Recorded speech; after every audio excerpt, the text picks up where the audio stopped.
First contact gone wrong. The vast emptiness of space beyond Neptune's orbit shimmered as reality itself seemed to tear apart. One by one, massive warships emerged from the quantum fold, their obsidian hulls gleaming with an otherworldly sheen that absorbed light rather than reflecting it. The Vorthak hegemony's third annihilation fleet had arrived, and with it came the promise of another world added to their ever-expanding collection of conquered systems. Supreme Commander Zarthek stood motionless on the command deck of his flagship. The inevitable Dominion, his crystalline form towered at nearly 3 meters, each facet of his body catching and refracting the dim light of Sul in prismatic patterns. For 5,000 years, the Vorthak had expanded their empire across the galaxy, and never once had they encountered a civilization capable of resisting their might. Today would be no different.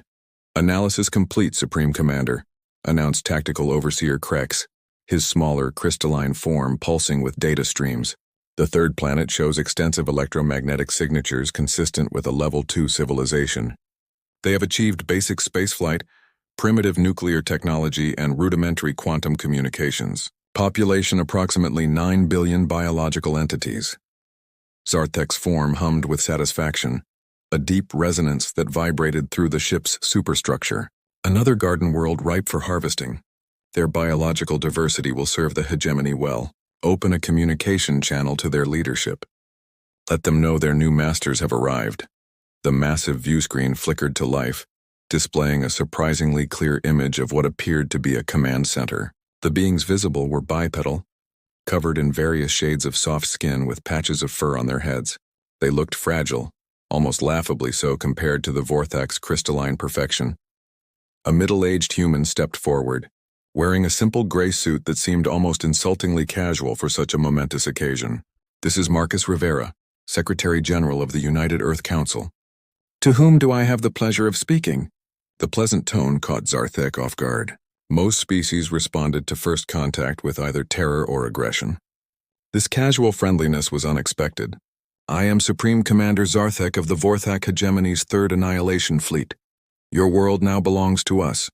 You will surrender immediately, and prepare your population for integration into our empire.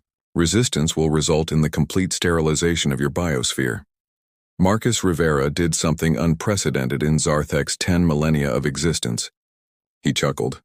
Not a nervous laugh of fear or the hysterical cackling of madness, but a genuine, warm chuckle as if he'd heard a mildly amusing joke at a dinner party. "I'm sorry, Supreme Commander, but I think there might be some confusion here. Earth isn't really in the market for new management at the moment. We're quite happy with our current arrangement, but thank you for the offer. Can I interest you in a cultural exchange program instead? We make excellent coffee." Krex's form flickered with confusion, his internal processes struggling to categorize this response. "Supreme Commander, the translator must be malfunctioning. The primitive appears to be declining our demands." Zarthek's patience, never his strongest quality, began to fracture like ice under pressure. "Human, you seem to misunderstand your position. We command a fleet of 500 vessels, each capable of reducing your cities to molten glass. Your primitive weapons cannot even penetrate our navigation shields. This is not a negotiation." 500 ships? Marcus asked, his eyebrows rising with what appeared to be genuine interest. "That's quite impressive. How long did it take you to build them all? The logistics alone must be fascinating." Before Zarthek could respond, another human voice chimed in from off-screen. Marcus asked them about their power sources. "I've got a bet with the boys in engineering that they're still using controlled singularities." Marcus turned slightly. "Not now, Jennifer. We're in the middle of first contact protocols." He faced the screen again, his expression apologetic. "Sorry about that. Where were we? Oh yes, you were threatening to glass our cities. Very dramatic. We had a species try something similar about 40 years ago. The Zeolari, I think they were called? Whatever happened to them?" Another voice from off-screen replied. "They're running a very successful chain of restaurants in the Orion sector now. Their tentacle bread is amazing." Zarthek's crystalline form began to pulse with an angry red light. These primitives were mocking him, the destroyer of 1,000 worlds, the harbinger of the hegemony's infinite dominion. "Enough, you will witness the power of the Vorthak hegemony. Tactical Overseer Krex, target the large asteroid at coordinate 739. Full plasma bombardment." The space around the inevitable dominion erupted with emerald fire as dozens of plasma cannons unleashed their fury upon a distant asteroid. The rocky body, easily the size of a small moon, was instantly vaporized in a display of raw destructive power that had caused entire civilizations to surrender without firing a shot. Marcus watched the display with polite interest, nodding appreciatively. Very nice. The plasma coherence is particularly impressive. What's your energy conversion efficiency? We've been stuck at around 94% for our mining operations. Mining operations? Krex's voice carried a note of confusion. Oh yes, Marcus replied cheerfully. Plasma bombardment is wonderful for asteroid mining, though we've mostly moved on to gravity manipulation these days. Much cleaner, and you can sort the minerals during extraction. Would you like to see? Without waiting for a response, Marcus gestured to someone off-screen. In the distance, another asteroid, twice the size of the one the Vorthak had destroyed, began to slowly unravel like a ball of yarn. Invisible forces pulled it apart layer by layer, sorting its component materials into neat streams that flowed towards several small collection vessels that had appeared seemingly from nowhere. The humans have gravity manipulation technology, Krex announced, his voice flat with disbelief. That's level 4 technology. Our intelligence indicated they were level 2 at most. Marcus's expression became slightly sheepish. About that classification system of yours.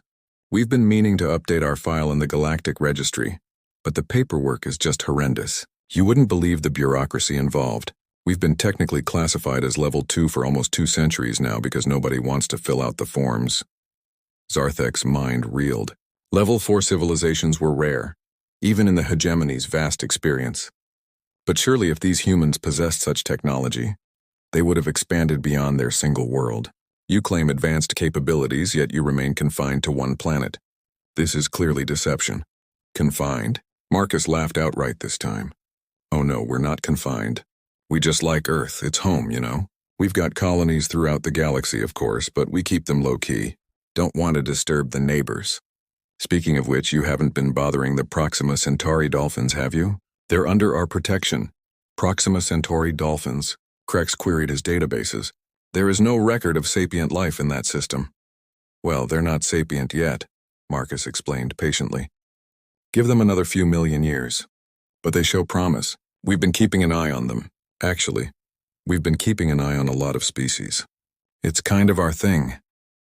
The bridge of the inevitable dominion fell silent as the implications sank in. Zarthek's form pulsed with increasingly erratic patterns as his certainty crumbled. These humans spoke of galaxy-spanning colonies hidden from the hegemony's vast intelligence network. They claimed to protect non-sapient species across multiple systems. They treated plasma weapons, the pride of Vorthak military technology, as mining tools. This is impossible, Zarthek stated, though his voice lacked its earlier conviction. The hegemony has conquered 1,000 worlds. We have never encountered deception on this scale. Marcus's expression softened with something that looked disturbingly like sympathy. Supreme Commander, I think there's something you should understand about humans. We're not trying to deceive anyone. We just really value our privacy, and honestly, we find it hilarious when people make assumptions about us. As if to emphasize the point, laughter could be heard from multiple sources in the human command center. Not mocking or cruel, but genuinely amused, as if they were all in on some cosmic joke that the Vorthak were only now beginning to understand. The laughter that shook the galaxy's Supreme Commander Zarthek's crystalline form had shifted from its usual pristine clarity to a clouded, agitated state that his crew had never witnessed before. The humans' casual dismissal of the hegemony's power defied every precedent in their 5,000-year history of conquest. More disturbing still was their seemingly genuine amusement at the situation. Supreme Commander, Tactical Overseer Krex ventured carefully. Perhaps a demonstration of the inevitable Dominion's primary weapon would clarify the situation. No primitive species could withstand the fury of our dark matter cannon. Zarthek's form solidified with resolve. Yes, the humans had shown unexpected capabilities, but they couldn't possibly defend against the pinnacle of Vorthak military science. Prepare the dark matter cannon. Target their moon. We will carve our warning into its surface for all their world to see. Marcus Rivera's image on the screen showed a flicker of concern. Now hold on, Supreme Commander. That's our moon you're talking about. We're quite fond of it. It controls our tides, inspires our poets, and we've got some lovely resort cities under the surface. Under the surface? Krex's sensors immediately began deep scanning the Earth satellite. His form flickered rapidly as data poured in. Supreme Commander, I'm detecting massive structures beneath the lunar surface. Population readings suggest over 200 million inhabitants. 230 million, actually, Marcus corrected pleasantly. Luna City is particularly nice this time of year. The Earthrise viewing lounges are spectacular, but seriously, please don't shoot our moon. It would be terribly inconvenient, and the insurance claims alone would take decades to sort out. Zarthek's patience finally shattered completely. Enough! You will learn to fear the hegemony. The dark matter cannon began its charging sequence, reality itself seeming to warp around the massive weapon's barrel as it drew power from the quantum foam. Marcus sighed and turned to someone off-screen. Sarah, we're going to need the umbrella. The umbrella? Another human voice responded with barely suppressed laughter. For a dark matter cannon? Isn't that overkill? Company protocol, Marcus replied with a shrug. Any weapon discharged toward Earth or its satellites triggers defensive measures.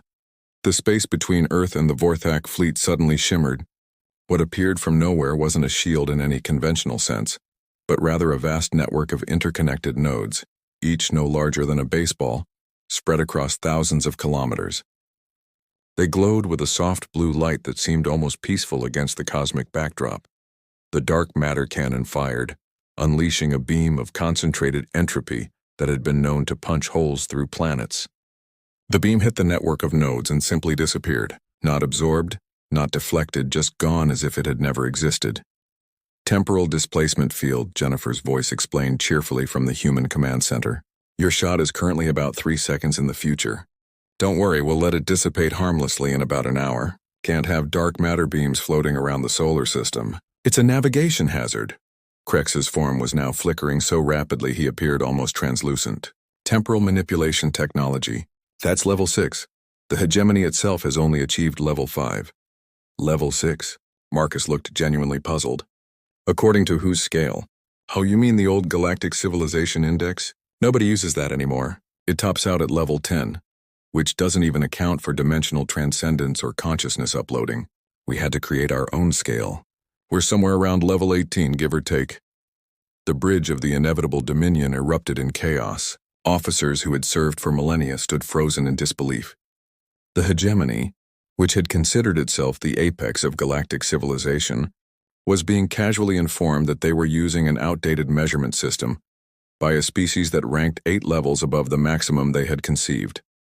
This cannot be real, Zarthek stated, his voice now carrying harmonics of what could only be described as fear. If you possessed such power, why remain hidden? Why allow lesser civilizations to war amongst themselves? Why permit the hegemony to conquer worlds? Marcus's expression grew more serious, though the hint of amusement never fully left his eyes. That's actually a really good question, Supreme Commander. The truth is, we learned something important about power a long time ago. Having it doesn't mean you should use it.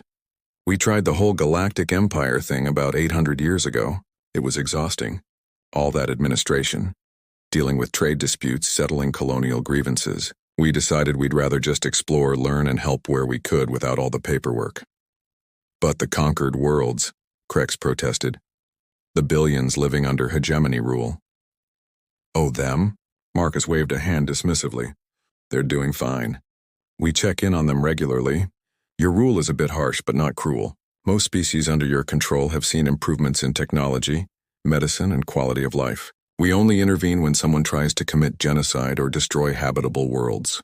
You'd be surprised how often we've had to redirect asteroids you never knew were heading for your colonies. The human command center's background suddenly filled with more people, all wearing casual clothes and expressions of barely contained mirth. One of them, a young woman with bright purple hair, called out, "Tell them about the Scourge." Marcus rolled his eyes but smiled. The Scourge. Right. Supreme Commander, do you remember about 3,000 years ago when that biomechanical plague suddenly stopped spreading through the galaxy? Zarthek's form stilled. The Scourge had been the greatest threat the galaxy had ever faced, a self-replicating nightmare that consumed entire worlds. Its sudden disappearance had been attributed to a miraculous natural mutation that caused it to become inert. That was you? Zarthek's voice was barely a whisper. Well, not me personally, Marcus clarified. But yeah, humanity dealt with it. Took about 3 days once we noticed it. The trick was reprogramming it to terraform dead worlds instead of consuming living ones. There are about 40 new garden worlds in the galaxy now. Thanks to the reformed Scourge, we left them empty for new civilizations to discover and colonize. 3 days, Krex repeated numbly. The hegemony's greatest scientists worked for centuries trying to stop the Scourge. To be fair, Jennifer's voice added, we had to pull an all-nighter on day 2. The protein folding sequences were really tricky. The laughter from the human command center grew louder, not at the Vorthak's expense, but at the shared memory of what they considered a minor inconvenience. It was the laughter of beings so far beyond conventional threats that they found genuine joy in the absurdity of existence itself. Zarthek felt his entire worldview crumbling. The hegemony had built its identity on being the dominant force in the galaxy, only to discover they were children playing at war, while true giants walked among them unseen. What are you? He asked, his voice carrying a mixture of awe and terror. What is humanity? Marcus's expression grew thoughtful. We're explorers, Supreme Commander. We're scientists and artists, dreamers and builders. We're the species that looked at the infinite cosmos and said, let's see what's out there. We're the ones who decided that power should be used to lift others up, not hold them down. And honestly, we're probably the galaxy's most elaborate practical jokers. Practical jokers? Oh, absolutely. Do you have any idea how hard it is to keep a straight face when species show up threatening to conquer Earth? We've been running a betting pool for the last 2 centuries on the most creative threats we'd receive. You're currently in 3rd place with the biosphere sterilization line. Very classic. The Cathara swarm's threat to turn our sun into a black hole is still number 1, though. The human command center erupted in debate about the rankings, voices calling out various memorable first contact threats while others argued about scoring criteria. It was chaos, but a warm, friendly chaos that spoke of a people so comfortable with their place in the universe that they could find humor in what others considered matters of life and death. Why tell us this now? Zarthek asked, his tactical mind still searching for understanding. Why reveal yourselves to us? Marcus's expression grew more serious, though his eyes still twinkled with mirth. Because, Supreme Commander, we like you. The Vorthak are aggressive, yes, but you're not evil. You bring order to chaos even if your methods are harsh. You've never committed genocide, never destroyed a biosphere out of spite. You're conquerors, but you're not monsters. And frankly, we think it's time someone knew the truth. The truth? That humanity is here and we're watching. Not as overlords or judges, but as neighbors. We won't stop you from building your empire, as long as you don't cross certain lines. But we also want you to know that if something truly terrible threatens the galaxy again, something like the Scourge or worse, you're not alone. Humanity will be there, probably making inappropriate jokes and drinking too much coffee, but we'll be there. The bridge of the inevitable dominion fell silent. Zarthek stood motionless for a long moment, processing everything he had learned. When he finally spoke, his voice carried a resonance it had never held before. You could conquer the galaxy in a heartbeat, rule over all species with power beyond our comprehension, yet you choose to remain hidden, protecting us from threats we never knew existed. Why? Marcus smiled, and this time it reached his eyes fully. Because, Supreme Commander Zarthek, the best part of having power isn't using it. It's knowing when not to. The galaxy doesn't need humanity to rule it. It needs humanity to help it grow, to laugh at its absurdities and occasionally save it from extinction. We're not your gods or your masters. We're just the weird neighbors who keep the cosmic law in mode and occasionally throw really great barbecue parties. Besides, Sarah's voice added from off-screen, ruling the galaxy sounds like a lot of work. We'd rather spend our time inventing new types of music, exploring other dimensions, and seeing if we can teach quantum physics to dolphins. The laughter that followed wasn't just from the humans.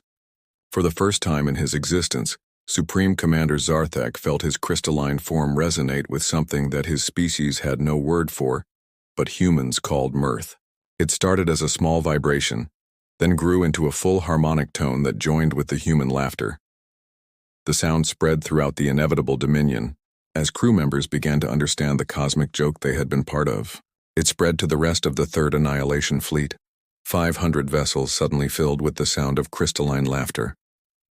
It would spread further still, As the story traveled back to the hegemony's core worlds, then throughout their empire, and eventually across the entire galaxy, it would become known as the day the galaxy laughed, when humanity revealed itself not as conquerors or destroyers, but as the cosmos' most powerful and benevolent pranksters.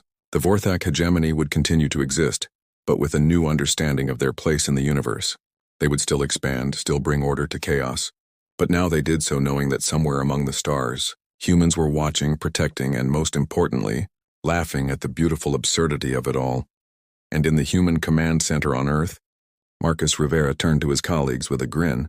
"So, who wants to bet on how the next first contact will go?" The laughter that followed could probably be heard all the way to Andromeda.